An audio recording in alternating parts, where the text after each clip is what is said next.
Hello, all. Welcome to Mysteries with Divina. I am your host, the Godmother of Mysteries, and today I have another unsolved mystery for you. But, of course, before we get into the story, I have another riddle for you. This one, I say this all the time, but this is a good one. This is a good one. This week's riddle is, what is so delicate that saying its name breaks it? Stick around until the end of the show to find out the answer. Robert Dennis Blair Adams was born on December 28, 1964, and lived in Surrey, British Columbia. He went by Blair. He worked as a foreman for his stepfather's construction company, and in late 1995, he returned from a construction project in Frankfurt, Germany, where he had met his girlfriend. Blair's girlfriend described him as a gentleman, but other German colleagues described him as abrasive, confrontational, and who sometimes got into fights. By the summer of 1996, everyone could see that something was wrong. He had battled alcoholism in the past and was 2 years sober at this point, but had stopped attending his Alcoholics Anonymous meetings.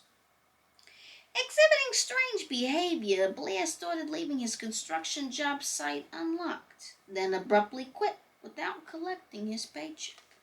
He told his German girlfriend that he feared violence from former colleagues who had recently returned from Germany, and told his mother someone was spreading rumors about him, but never elaborated as to why. By early July 1996, Blair Adams believed that someone wanted to kill him. Having withdrawn his cash and valuables, Blair paid nearly $1,700 in Canadian cash to a travel agency for a round-trip flight to Frankfurt, but his German girlfriend wasn't expecting a visit. In line with his recent erratic behavior, he requested a refund the very same day, saying the person he was going to visit had gotten sick. Just before dawn the following morning, Adams attempted to walk across the Pacific Highway point of entry connecting Surrey with Blaine, Washington. Immigration officials, however, saw small scratches on Adams' hands and legs, and he matched the description of a suspected car thief. A blue car had been stolen from Vancouver and located near the point Blair was attempting to cross, but the police had no evidence to hold him, so he was released back into Canada. Determined to flee, Blair drove his actual car to Vancouver Airport, switching it out for a Nissan Altima rental, and finally made it across the border on his third attempt. Once at the airport in Seattle, he boarded an overnight one-way flight to Washington, D.C., when a round-trip ticket would have cost him half the price.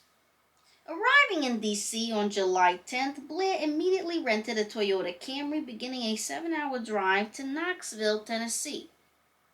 Interesting.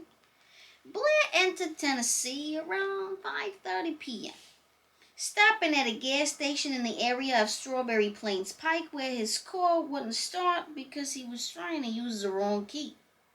He had used the key from his previous Nissan rental car and not the current Toyota he was driving, and bizarrely he refused to check his pockets for the correct key despite a repair service driver telling him, "If you drove this thing up here, you must have another key in your pockets."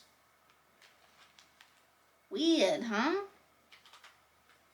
Hold on. It gets better. Dropping Blair off at the Fairfield Inn Hotel while his car was towed to an auto repair shop, the driver later told detectives that Adams didn't appear to be on drugs, but his mind wasn't functioning correctly for some reason. Well, clearly this man was very paranoid. Extremely paranoid.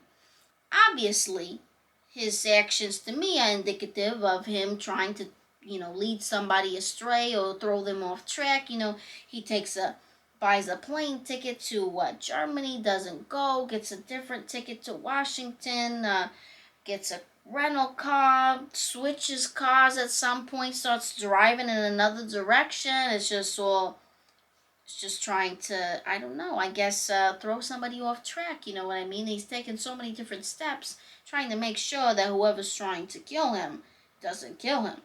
In the hotel lobby, surveillance video showed him entering and exiting 5 times within 40 minutes before paying $100 in cash for a room, then leaving without grabbing his change. He appeared particularly agitated and paranoid to the desk clerk, as if he was expecting someone who wasn't there, and it was later discovered he never even entered his room. Early the following morning, July 11th, Blair's body was discovered on the site of a hotel under construction across the highway from his hotel. At first, 2 construction workers thought he was a vagrant who had slept at the site before seeing all the cash scattered around him. Thousands of dollars in Canadian, German, and American currency were lying around his body and in the pockets of his jeans. Further, a leather fanny pack lay unzipped nearby, containing nearly 5 ounces of gold bars, gold, and platinum coins, and jewelry. Well, you can eliminate robbery as a cause for murder, am I right? I mean, geez, the man was loaded. And I mean, quite frankly, why didn't the murderer take any of that stuff with him? You know what I mean? I mean, cash is not traceable. Yes, it does. I mean, it has codes on it and stuff like that. But, how were they to know what codes of cash he had on him? You know what I'm saying? So they definitely could have taken that stuff, but obviously they had no reason for it. Interesting. The key for his rented Toyota, which Adams previously claimed he could not find, was also lying nearby, along with his hotel card, shoes, and socks.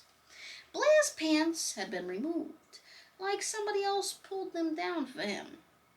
A lieutenant from the Major Crimes Unit said one of his shoes lay under his head like a pillow, as if he had pulled it there as he lay dying. The autopsy found that Blair was beaten to death, dying of septic shock from a stomach rupture, and tufts of his hair were missing. Investigators only discovered one piece of forensic evidence: one long strand of hair clutched in his hand. No murder weapon was ever found. With no witnesses, a security guard from another business came closest. He reported he heard a scream at about 3:30 a.m., but claimed it sounded like a woman. I don't know. Maybe he had a very feminine scream. Could be, The only theory investigators had to go on was a sex act turned deadly. As a truck stopped nearby, the crime scene in Blair's hotel was a known location for prostitution at the time. Blair had eaten somewhere that night, as he died with lettuce, meat, and shrimp still in his stomach. He had no drugs or alcohol in his system, and although his behavior indicated otherwise, he was never diagnosed with any mental illness. A duffel bag found near his body contained a plane ticket, a rental car receipt, and that allowed the investigators to piece together his movements before he died, which had come to a mysterious end thousands of miles from home. The reasons for his death are no clearer now than they were then. Okay. You all know I love to discuss theories, right, when it comes to unsolved mysteries, because we don't know what happened. We have no for sure answers. So here's my thing, right? So let's go back. What are we talking about here? The sex act turned deadly. I'm not buying it. Because this man was so paranoid that somebody was out to kill him, and he's doing all these things. He's trying his best to throw somebody off his tracks, and he's going to make a pit stop to have sex with some prostitute? I'm not buying it. Why would he do such a thing? I mean, first of all, if I do say so myself, when you're doing that kind of an act, you're in a vulnerable position, you know what I mean? They mentioned that he was never diagnosed with a mental illness. I don't think he had a mental illness. I just think he was extremely paranoid. And honestly, how would you react if you thought that somebody was trying to kill you, right? I mean, I think I would be maybe just as paranoid. And if you're trying to save your life, well, I mean, you're going to go to great lengths to do so, right? I mean, I would. And then it's just like the thing also of that nothing was robbed off of him. So that it wasn't some random person that just found him. Now, another theory that I have here is in reference to the car key, right? So, he claims that he does not have the car key on him. Obviously, he drove to said gas station or wherever it is that he stopped. So, he had to have had the key at some point, right? So, my theory, right? What if the person that was watching him was able to get the key off of him? I don't know. Like, if there was somebody actually following him, trying to kill him, what if they said this is the perfect way? He won't be able to go anywhere. He'll have to stay here. He'll have to get a room for the night, and this will be my chance. You know what I mean? I don't know. I don't know. Very interesting. And then also, why did he still have the other car key? I mean, wouldn't you, when you return the rental, of course, give them back the car key that you had? So why did he still have that one? I don't, so strange, this story, really so strange. I don't know. I mean, this story, it leaves me baffled for sure. What about you guys? Anyway, that is in fact the end of our story, but the answer to this week's riddle is silence, huh? These riddles, they get me, you know, they really do. That is all I have for you today. Thank you so much for joining me. Please don't forget to like, comment, and subscribe, and I will see you all next time.